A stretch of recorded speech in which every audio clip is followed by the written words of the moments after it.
Ambedkar ജയന്തിയോടനുബന്ധിച്ച് BJP. സംസ്ഥാന അധ്യക്ഷൻ രാജീവ് ചന്ദ്രശേഖർ തിരുവനന്തപുരം ചെങ്കൽച്ചുള്ള രാജാജി നഗറിലെ അംബേദ്കർ പ്രതിമയിൽ ഹാരാർപ്പണവും പുഷ്പാർച്ചനയും നടത്തി.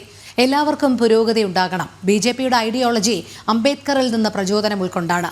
അദ്ദേഹത്തെ ആരാണ് വഞ്ചിച്ചത് എന്ന് എല്ലാവർക്കും അറിയാമെന്നും രാജീവ് ചന്ദ്രശേഖർ പറഞ്ഞു.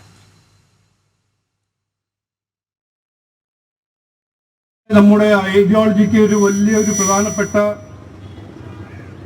ഒരു സോഴ്സാണ്, ഒരു ഇൻസ്പിറേഷനാണ്.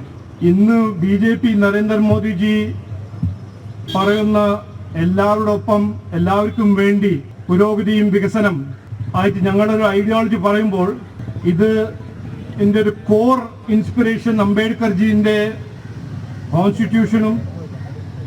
കോൺസ്റ്റിറ്റ്യൂഷനും പറഞ്ഞ ഫണ്ടമെന്റൽ റൈറ്റ്സ് എന്നാണ് ഞങ്ങൾ ഈ ഇൻസ്പിറേഷൻ എടുക്കുന്നത്. നാട്ടിൽ ഡോക്ടർ അംബേദ്കർജീനെ ആരാണ് വഞ്ചിച്ചത്, അദ്ദേഹത്തിന്റെ ഐഡിയൽസും അദ്ദേഹത്തിന്റെ വാല്യൂസിനെ ആര് വഞ്ചിച്ചു, ആരാണ് അപമാനിച്ചത് നമുക്ക് എല്ലാവർക്കും അറിയാം. ഈ നാട്ടിലെ എല്ലാവർക്കും പുരോഗതിയും വികസനത്തിന് ഈക്വൽ ഓപ്പർച്യൂണിറ്റി ഉണ്ട്.